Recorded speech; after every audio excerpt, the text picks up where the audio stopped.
तो जय हिंद साथियों, आपने थंबनेल पर जो भी हेडिंग्स देखा है, आज उस हेडिंग्स के बारे में हम बेहतरीन तरीके से उदाहरण के साथ एक्सप्लेन करेंगे। हास्य रस, करुण रस, उत्प्रेक्षा अलंकार, रूपक अलंकार, सोरठा, रोला, इस सब का हम इस वीडियो में आपको परिभाषा भी देंगे और उदाहरण भी देंगे। एकदम सरल तरीके वाला परिभाषा देंगे। तो चलिए फिलहाल हम वीडियो को स्टार्ट करते हैं। तो पहले आपके स्क्रीन पर लिखकर आ रहा होगा कि हास्य रस किसे कहते हैं, जो कि आपके बोर्ड एग्जाम के लिए बहुत महत्वपूर्ण है 2025 में। यानी कि हर साल ये प्रश्न पूछे जाते हैं। एक तरह से मान लीजिए, देखिए हास्य रस किसे कहते हैं, पहला हेडिंग है। तो यहाँ पर जो कि हमने लिख कर लेकर आया है कि हास्य रस का स्थायी भाव हास्य है। इसका परिभाषा क्या हो जाएगा कि हास्य रस का स्थायी भाव हास्य है जब किसी व्यक्ति के आकार, वेशभूषा आदि को देखकर हृदय में जो विनोद का भाव उत्पन्न होता है वह हास्य कहलाता है। और जब यही हास्य विभाव, अनुभाव, संचारी भाव में पुष्ट हो जाता है तो हास्य रस कहलाता है। नहीं समझ में आया? चलिए हम आपको मतलब अपनी भाषा में समझाते हैं।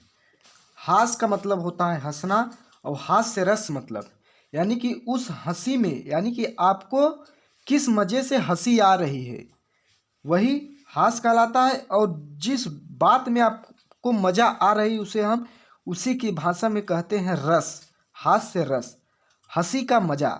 यानी कि एक तरह से मानिए कि यहाँ पर मज़े का अर्थ होता है कि रस। तो जब किसी व्यक्ति के मतलब जब हंसी कब आएगी, जब किसी व्यक्ति के आकार, वेशभूषा, उसके पहनावे को या उसके आकार को आदि को देखकर हृदय में जो विनोद का भाव उत्पन्न होता है। तो यहाँ पर विनोद का मतलब क्या होता है? विनोद का मतलब जो दिल में आपके हंसी उत्पन्न होता है या खुशी जो उत्पन्न होती है वह हास्य कहलाता है, यानी कि वही हंसी कहलाती है। और जब यही हास्य, जैसे आपने उस व्यक्ति के वेशभूषा को देखकर अपने दिल में हंसा और वही हंसने के बाद एक व्यक्ति से दूसरे व्यक्ति को बताया, तो वह क्या हुआ? वह हंसी बात क्या हुई? हास्य विभाव, अनुभाव, संचारी भाव में पुष्ट हो जाता है। मतलब एक व्यक्ति से दूसरे व्यक्ति में फैल जाती है। वही तुम्हारा क्या कहलाता है? हास्य रस। यानी कि उदाहरण में देख लीजिए कि चींटी चढ़ी पहाड़ पर मरने के वास्ते, नीचे खड़े कपिल देव कैच लेने के वास्ते। यानी कि किसी व्यक्ति की बातों से भी, यानी कि ऐसा बात बोला कि आपको हंसी आए उस बात में, या किसी व्यक्ति ने बताया वो बात आपको हंसी आई, तो वही हंसी समझ लीजिए उसका उदाहरण है कि जैसे चींटी चढ़ी पहाड़ पर मरने के वास्ते, नीचे खड़े कपिल देव कैच लेने के वास्ते। अब इस प्रश्न का मतलब पूरा एक्सप्लेन हो गया, उदाहरण भी और जो कि परिभाषा भी। अब हम दूसरा चलते हैं, करुण रस किसे कहते हैं। अब करुण रस का मतलब क्या होता है? करुण रस का अर्थ होता है कि शोक। करुण का मतलब होता है शोक। शोक का मतलब होता है दुखीपन में, किसी बात को लेकर दुखी हुए का जो निष्कर्ष निकलता है, मतलब वही रस कहलाता है। तो करुण रस का अस्थाई भाव शोक है, इतना लिखिए। यानी कि शोक नामक अस्थाई भाव जब विभाव, अनुभाव, संचारी भाव में पुष्ट हो जाता है तो वह करुण रस कहलाता है। उसी का उल्टा हो गया, समझ लीजिए। किसी व्यक्ति की जो शोक, जो भी कोई बुरी चीज़ हुई, दुखी चीज़ किसी के बारे में अपने दोस्तों से शेयर किए, उस बात को अपने दोस्तों के साथ शेयर किए, तो मतलब वह पुष्ट हो गया, अनुभाव, विभाव, संचारी भाव में पुष्ट हो गया, तो वही तुम्हारा करुण रस कहलाता है। अब इसका उदाहरण थोड़ा देख लीजिए कि आप उदाहरण इसी प्रकार लिख दीजिएगा। हे खग मृग, हे मधुकर श्रेणी, तुम देख सीता मृग नैनी। जो कि ये सिंपल सा 2 लाइन का उदाहरण है, लिख दीजिएगा। अब चलते हैं नेक्स्ट टॉपिक की ओर, जो कि अब अगला है कि उपमा अलंकार। उपमा अलंकार, उत्प्रेक्षा अलंकार, रूपक अलंकार किसे कहते हैं? तो चलिए हम परिभाषा को जानते हैं। तो देखिए यहाँ पर है कि जहाँ किसी वस्तु या व्यक्ति की किसी अन्य वस्तु या व्यक्ति के गुणधर्म के आधार पर तुलना की जाए, वहाँ पर उपमा अलंकार होता है। नहीं समझ में आया? यानी कि जहाँ किसी वस्तु या व्यक्ति की किसी अन्य वस्तु के व्यक्ति के गुणधर्म के आधार पर तुलना किया जाए।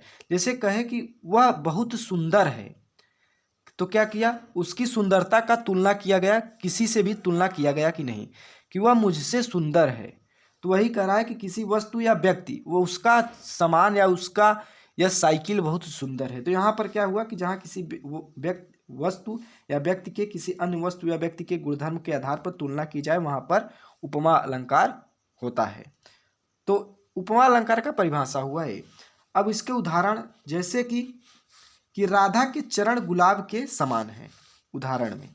अब इसका स्पष्टीकरण का मतलब, यानी कि इसका मतलब कि यहाँ स्पष्टीकरण यह हुआ कि यहाँ राधा के चरण की तुलना गुलाब से दिखाई गई है। तो जिससे भी दिखाई गई हो वही, यानी कि यहाँ राधा के चरण की तुलना गुलाब से दिखाई गई हो। जैसे कि राम मोहन से सुंदर है, तो राम की तुलना मोहन से दिखाई गई है। इस प्रकार उदाहरण हो गया। अब देखिए इसी में अगला टॉपिक है, जो कि अगला हेडिंग है हमारा रूपक अलंकार। रूपक अलंकार की परिभाषा जान लीजिए। रूपक अलंकार का परिभाषा है कि जहाँ उपमेय में उपमान का भेद रहित आरोपित किया जाता है, वहाँ पर रूपक अलंकार होता है। जहाँ उपमेय में उपमान का भेद रहित आरोपित किया जाता है, वहाँ पर रूपक अलंकार होता है। उदाहरण में चरण कमल बंदो हरि राई।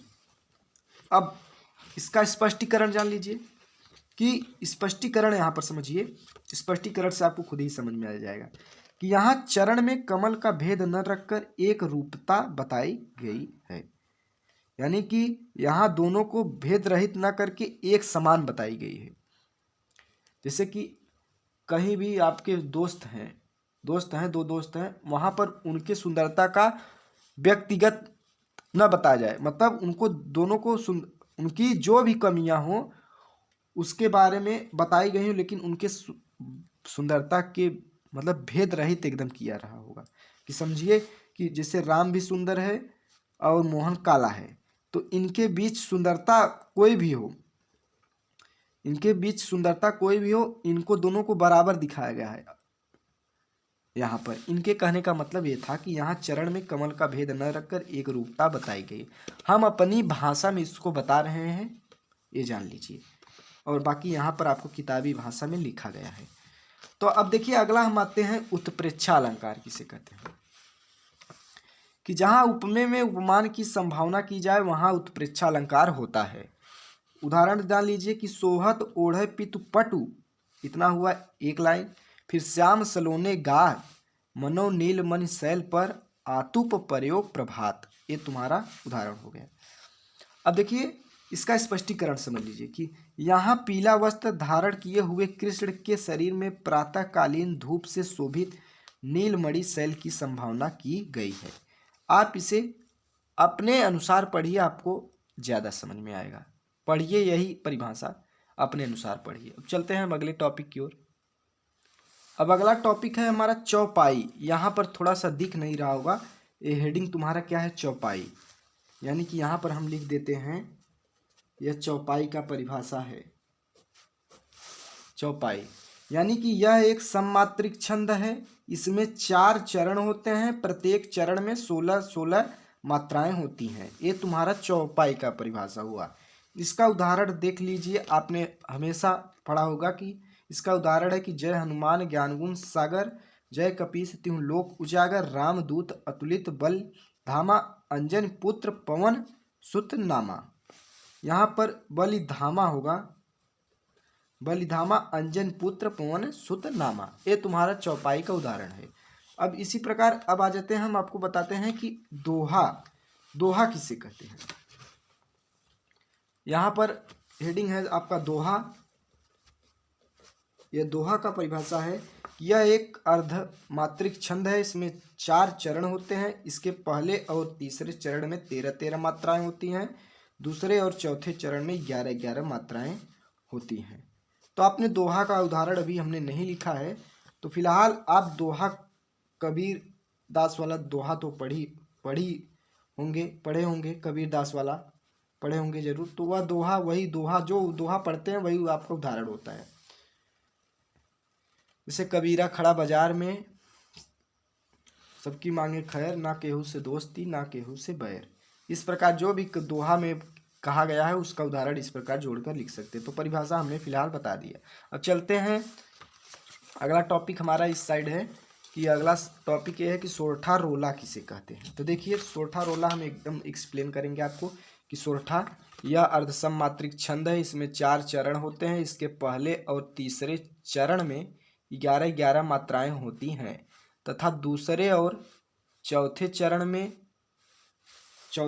में 13-13 मात्राएं होती हैं। तो उदाहरण में समझिए, आपको ज़्यादा समझ में आएगा कि जीती जय सुमरत सिद्धि होए, गण नायक करिवर बदन, करहु अनुग्रह सोए, बुद्धिरास शुभ गुण सदन।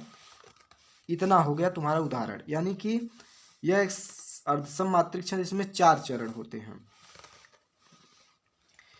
जय सुमिरत सिद्धि होय, गण नायक करिवर बदन, करहु अनुग्रह सोय, बुद्धिरास शुभ गुण सदन। यहाँ पर देखिए जय, इसके पहले और तीसरे चरण में 11-11 मात्राएं होती हैं। यहाँ पर थोड़ा सा एक लाइन छूट गया है, जय सुमरत सिद्धि होय। देखिए इसमें 4 चरण हुआ कि नहीं। जय सुमरत सिद्धि होय, गणनायक करिवर बदन, करहु अनुग्रह सोय, बुद्धिराज शुभ गुण सदन। तो यहाँ पर मात्रा का मतलब होता है कि जैसे ए की मात्रा, ए आप पढ़े नहीं होंगे तो एक्सप्लेन करके पढ़ लीजिए, तभी आपको ये समझ में आएगा। एक तरह से जान लीजिए कि जिसमें 2 मात्राएं होती हैं वह लघु होता है। जिसमें जैसे कि ए वाली मात्राएं होती हैं, सिर्फ ज लिखा है, ए की मात्रा को हम इसे लघु कहते हैं, तो इसे गुरु कहते हैं। ए लघु ए गुरु। गुरु में इसका मतलब होता है 2 मात्रा, इसका मतलब 1 मात्रा। 2 1 3 4 5 6 7, यानी कि 3 4 3 7 7 2 9 9 2 11। इस मतलब पहले और तीसरे चरण में 11-11 मात्राएं होंगी, आप गिन कर देख लीजिएगा। यानी कि जिसमें जैसे इसमें सु छोटा, जैसे इसमें एक मात्रा लगा था तो इसमें एक, जिसमें छोटा ई की मात्रा लगे, छोटा उ की मात्रा लगे तो इसमें एक खड़ी पाई होगा, यानी कि जिसे हम कहते हैं लघु। अगला है टॉपिक हमारा कि रोला किसे कहते हैं। अब रोला पे आ जाते हैं उदाहरण। रोला का मतलब होता है यह 4 पंक्तियों वाला एक सममात्रिक छंद है। इसमें 8 चरण होते हैं। प्रत्येक चरण में 11 तथा 13 मात्राएं होती हैं। नहीं समझ में आया, उदाहरण से समझाते हैं। उदाहरण देखिए कि जीती जाती हुई, एक तुम्हारा एक लाइन हुआ, जहां पर कामा हुआ मतलब एक। इसमें 8 चरण होते हैं, तो मतलब एक चरण हो गया। जीती जाती हुई जिन्होंने भारत बाजी, यानी कि ये दूसरा चरण हुआ।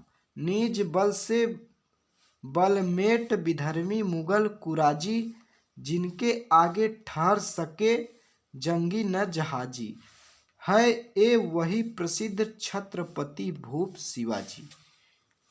अब हमने बताया क्या, अगले टॉपिक में हमने बताया कि बड़ी की मात्रा रहेगी तो इसे हम क्या कहते हैं, गुरु गुरु। फिर आ की मात्रा मतलब समझ लीजिए आ जाए जा, क्योंकि इसमें 2 मात्राएं हैं, ज में एक ज है और एक आ की मात्रा, तो इसे हम यस के रूप में प्रदर्शित करते हैं, जिसे हम कहते हैं गुरु। अब ये भी बड़े ही है तो गुरु हुई।